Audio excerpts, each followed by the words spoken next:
Hey, what's up, everybody? I'm Michael. I'm here with my brother Eli, and we are the Cocoa Bros. We are here for another episode of our short-lived podcast. Yeah. we Resurrected. released our first and only episode back in May of 2022, and we thought, hey, 2024, what better way to start than with some new episodes? So today we wanted to kick it off with a very special one, and we actually planned to release a few of these episodes, but we thought, you know what? Let's talk about the Mission Impossible series. For those of you joining us for the first time, the point of Cocoa Bros, and I think we're still figuring it out, is we just like to talk about stuff. I think one of our biggest passions that we share is we love movies, we love watching shows. We're self-acclaimed film critics, but if anything, we're just average Joes who want to talk about stuff.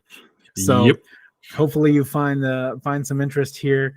And while we talk about different things, but this particular one, we're going to talk about the Mission Impossible movie series starring Tom Cruise. The Mission Impossible movies are based off of the original TV series, American TV series called Mission Impossible, which began in 1966, ran for 7 seasons, and then was picked up again in 1988, both starring Peter Graves as Jim Phelps, as the lead character in the series.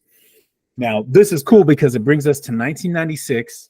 We are introduced to the IMF once again through the movie Mission Impossible, starring Tom Cruise as Ethan Hunt. Mm-hmm. Now, right off the bat, we find that his mentor or the lead in their little crew is the character Jim Phelps. In the movie, though, it's played by Jon Voight, who is kind of crusty. But you think he's crusty? Really? I don't know. He's just was he not an X-Men? He was an X-Men. He was the politician, wasn't he? No. Who was that? No. I forget that dude's name. But you know what I'm talking about, right? The guy who turned into a straight up jellyfish. Yeah, that guy was disgusting.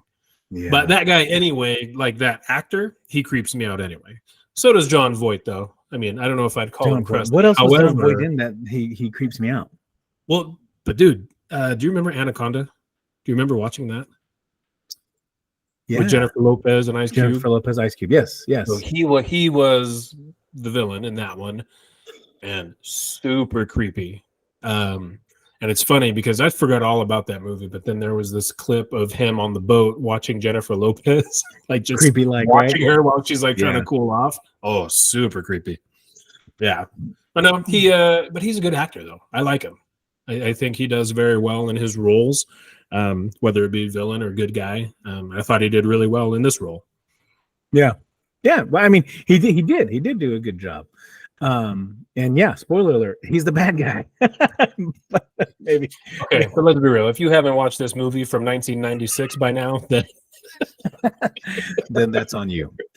So, right. But yeah, so I mean, so here's the thing. So we're introduced to the Impossible Mission Force, which I don't even think they explain what that acronym is in the movie, do they? No, first time I heard, not in the first one. I heard it like in the fifth one or something like that. Fifth or yeah, later on, some point. But yeah. So we just know that they work for the IMF, but they're on a mission. It quickly goes sideways, and things get nuts, and people in his group get killed, and at the time, he supposed that Jim Phelps gets killed, his mentor, his lead. So the movie's about him trying to get revenge because then the IMF is trying to tell him, hey, you're a mole. We know that you've been feeding information to the outside. You're the bad guy. You're responsible for all these problems. So the movie is him trying to exact revenge, on whoever to try to prove himself clean. But just to find out that Jon Voight was the bad guy who had what's that? I said, I know that sucker.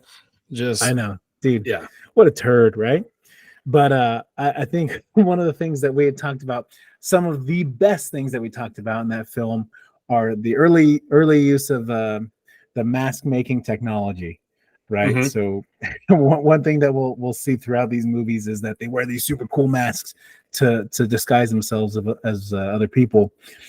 But when they pull off these fake masks, it's like, whoa, it was the other, it was someone else. But anyways, they have the way that they receive their mission briefings, on a plane in a little in a little movie cassette thing. The hacking software that they use.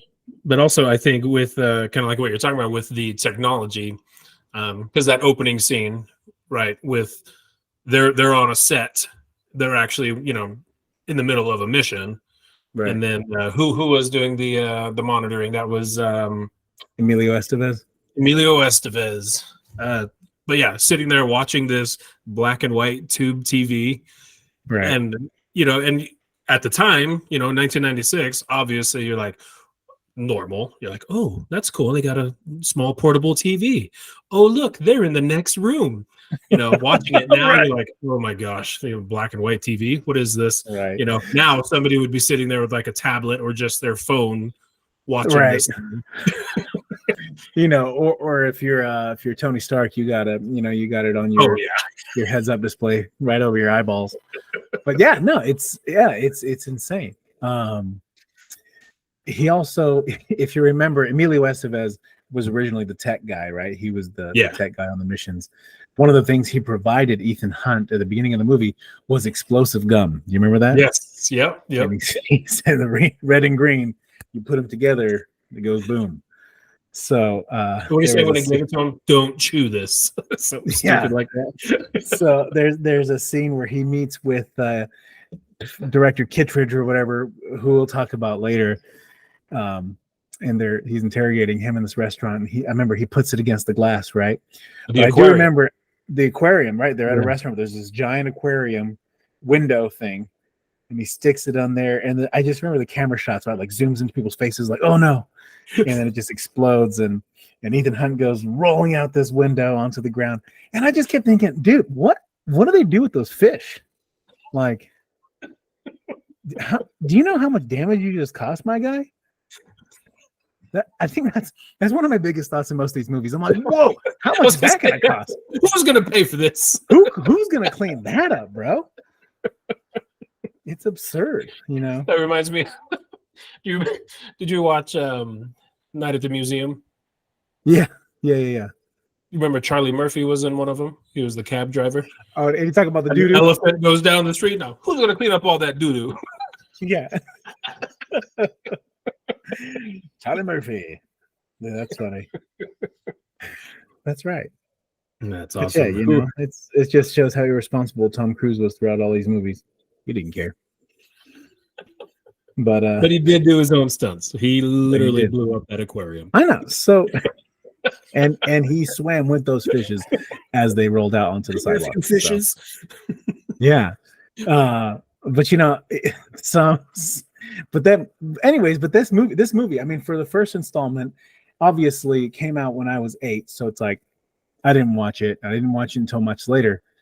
But little did I know that, I mean, I don't know if anybody knew.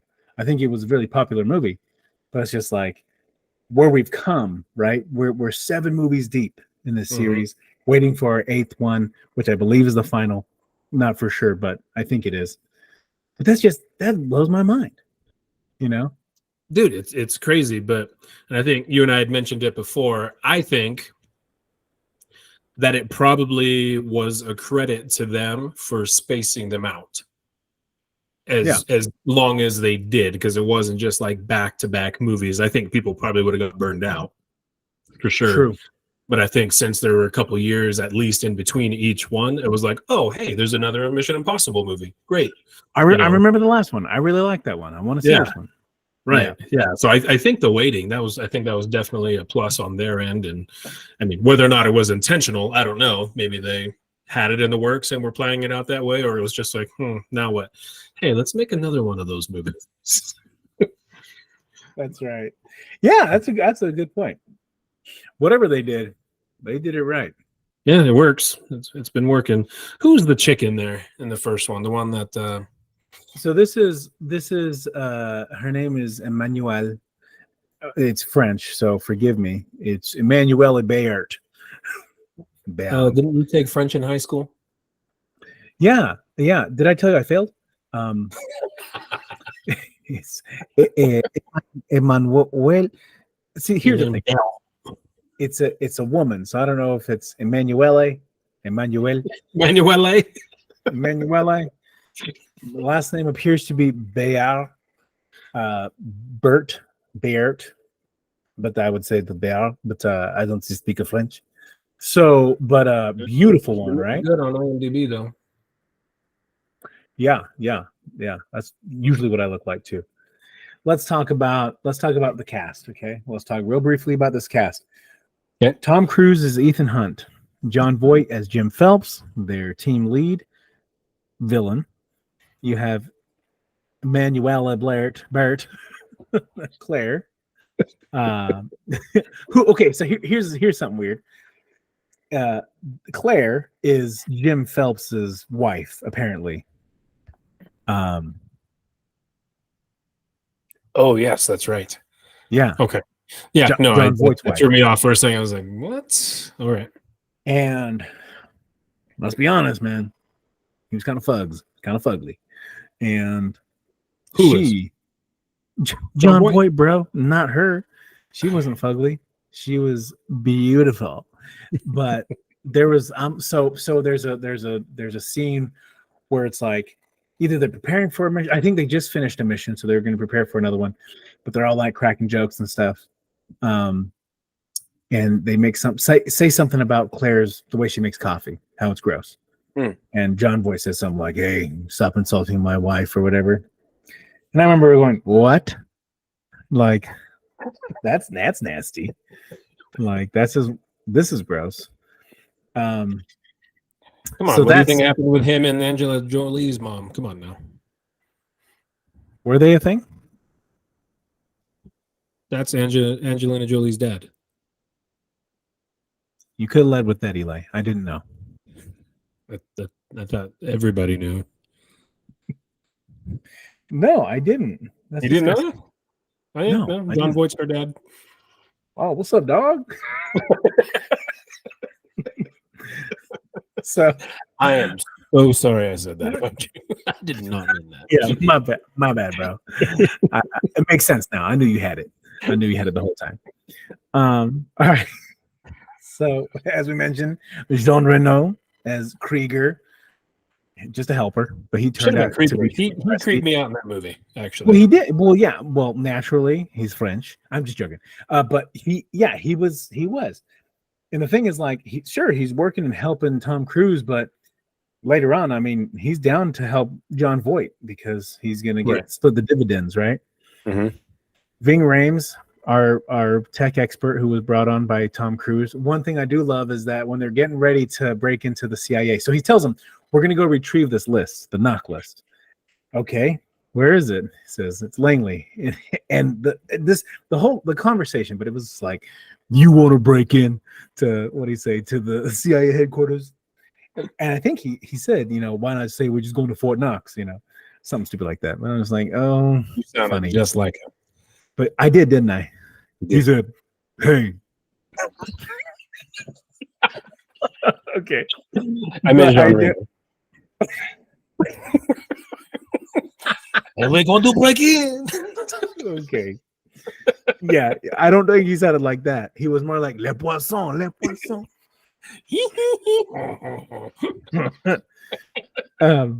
But do you remember Ving Rhames? His only condition to help was that he got to keep the equipment. No, I do not remember that. Such a nerd move. You trying to tell me you wouldn't ask for that either? No, I would absolutely I would. But I would be asking for money as well, though. Oh, for sure, to buy more equipment. But here's my thing, though. This is one thing that occurs to these movies, whether it's weapons or gadgets. I'm just like, and they just toss them. I'm like, dude, guys, like you're using expensive equipment, and you're just gonna leave them out there? Like, come on, dude. Well, it's funny because like you said, like the gun side of things, right? I mean, yes, all the tech and stuff too is super expensive, but anytime they like run out of ammo with a gun and I'm out of ammo, tossing and run away, I'm like, hey, that gun was like $600.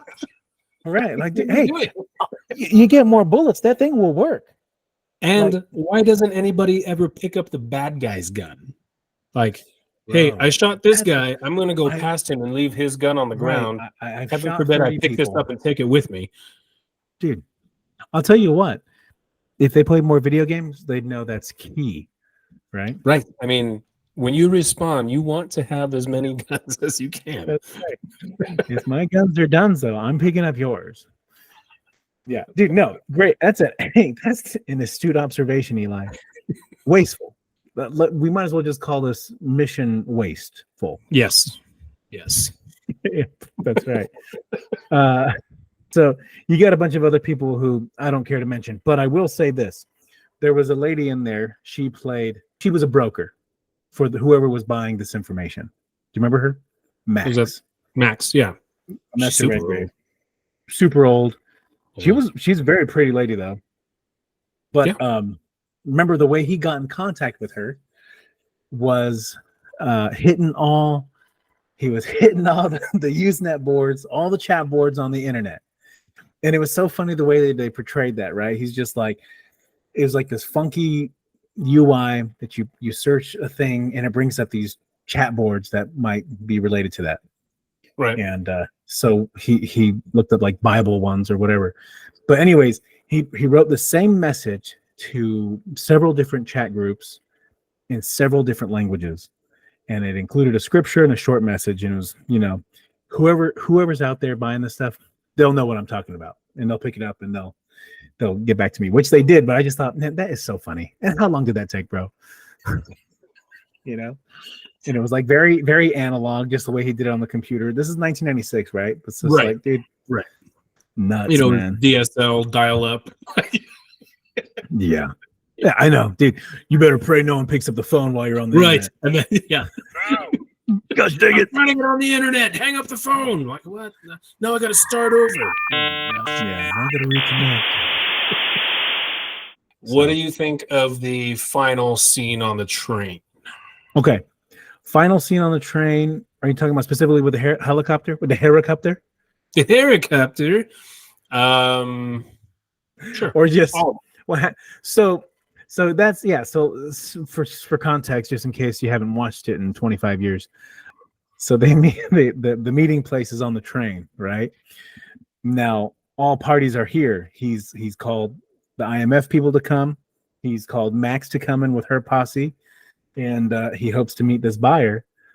Or basically he's going to set up this deal so that everyone involved gets in trouble or gets caught, right? Because he wants to be able to prove himself clean. Well, what happens? That's when we discover for sure that John Voight is the bad guy. But he's hooked up his glasses. He's wearing some glasses that are connected to a watch. So Kittredge, the director from the IMF, whatever, looks at this watch and he sees what Ethan sees, which is John Voight holding a gun. And he's got him red-handed, right? So then he tries to make an escape. So that was cool. And I was like, dang, he's smart. And that technology, like hot doggy. It's here now. Pretty cool. Dude, right? And yeah, that's right. At consumer prices. It's great. But no, John Voight wasn't going to go down that easy. So Jean Reno's coming with the escape helicopter. And he's like, hey, man, you're going to come out of this train. You're going to jump onto the helicopter. They're going to make a getaway. Well, the train goes into a tunnel. And guess what? So they're on this train. They're fighting, going back and forth. Go ahead. I was going to say, it's because he had more gum. He had the gum. He had more of that gum, didn't he? The explosive gum. And that's what he put on the helicopter. So John Voight is hanging on for dear life. They're both on the helicopter. He has the gum. He calls red light, green light, sticks it on the windshield of the helicopter, if it's called a windshield. And then it explodes and he flies back to the train in front of them. Dunzo. So realistic is what you're telling me. 100% realistic. Like yes. It excelled him. It propelled him back to the train. Let me ask you this: did Tom Cruise start doing his own stunts in this movie, or at what point in his career did he actually start doing that? Because I do think it's very impressive. Whether or not you like the dude, he's he's got some guts doing all the stunts that he does. Yeah, I'm just curious if that started with the first movie. Dude, or 1986, Top Gun. Cruise began seeking the 1986. thrill Wow. of doing his own stunts. I mean, I heard he learned how to fly the jet, but I didn't know that he was actually doing the stunts in them. That's pretty cool. Yeah, I think he does have a double for some things, but I think 90% of the stuff he does, it's him. That's crazy. Yeah, it is crazy. And we'll get into more of the stunts and stuff as they go along in these in this series. But what are some of the notable things in the first one that he did? I don't think there was much. Probably the train and the helicopter. Probably the biggest things for stunt wise for him. I think any amount of running he does, he's really good at running. He runs funny. He runs fast though. My man, he looks fast anyways. The camera work is excellent on the running. But no, dude, the scene in Langley when he's coming down from the ceiling. Yeah. That's not hard stuff, right? You don't think that's hard? Here's my thing though. Did he have a full body harness holding up all his extra limbs, or was he legit like suspended with his own core strength? He had it around his waist, right? But he didn't have. It wasn't like a chest thing. It wasn't his like everything wasn't suspended. I thought he did. No, I think it was just. I think it was almost like a climbing harness. I think it was just around his waist and around his thighs. Okay, well, here's the thing. I couldn't do that anyway because I don't think there is a line that would be able to hold me. And then there's the strength part that I would fail at as well. Yes. Right. So all I'm hearing is more evidence that Tom Cruise is the man for that scene. Oh, agree to disagree. We'll agree to disagree. No, I think you feel it too. I think my core, yes, it's hurting talking about it. But go ahead. Stunts are awesome though. Yeah. I think all in all, I mean, I love the mission itself, like the whole storyline. The storyline was cool because I didn't know where it was going. You didn't know what was happening. I think we got real early on that Tom Cruise's character, Ethan Hunt, is a smooth cat, man. He is just, the way he operates, the way he can, and also the sleight of hand. I think he had a trick in that. Yeah. He showcased his sleight of hand in that movie with the proper disc with the knock list on it. So, anyways, cool guy, man. Government's always losing something. Dude, also I learned some life lessons in there. You're trying to run away from people and you want to make sure that you can hear them coming. You break a light bulb in your jacket and you sprinkle it around on the ground. Go inside your room or whatever. First of all, you didn't learn that in Boy Scouts? First of all, they didn't teach that in Boy Scouts. You apparently did not go to the same one I did. Yeah. You guys gonna go to IMF camp? Oh, please. You're a wizard, Eli. That was the camp you went to. What else did you learn? You can never trust a pretty woman. They're all backstabbers. For real. Yeah. No, you can't trust beautiful women married to old crusty men. They got something going on. They're after something. So, but no, I would say hands down, great movie, one of my favorites, and especially when it comes to the Mission Impossible movies. I mean, dude, it's a classic. Yeah, man, I think it's great. I started with the second one actually a long time ago. I don't think I ever finished the first one when it first came out. Then I watched the second one in theaters when that came out all the way through. Nice. And it probably wasn't until 2004 that I actually watched the whole thing of the first one all the way through. And I liked it. And then, Lizzie and I watched it again just recently. And I thought it was fantastic. I think it, despite all the technology and stuff in there, I think it held up over time. Like you can watch it now and be like, man, this is a really good movie. It's not like I don't know, some other movies you'll watch now and you're like, oh my gosh, how did I even like this? You know, it's so goofy. But this was good. It wasn't it didn't seem like there was much like use for CGI or anything. Like even with like the masks, right? I think that was probably the most CGI thing needed in there, but the way they transitioned everything, they did it so well that it didn't look cheesy. You know, I think maybe the way they created the mask, but other than that, like putting it on the person and then they become that person, I think the transition was awesome. So even that, now watching it, you're not like, oh my gosh, that was totally fake. Or, you know, look, you can see, you know, this and that you can pick it apart. So no, I think everything all together, that movie was fantastic. And I don't know, where would you rate this on the scale of 1 to 10 coconuts?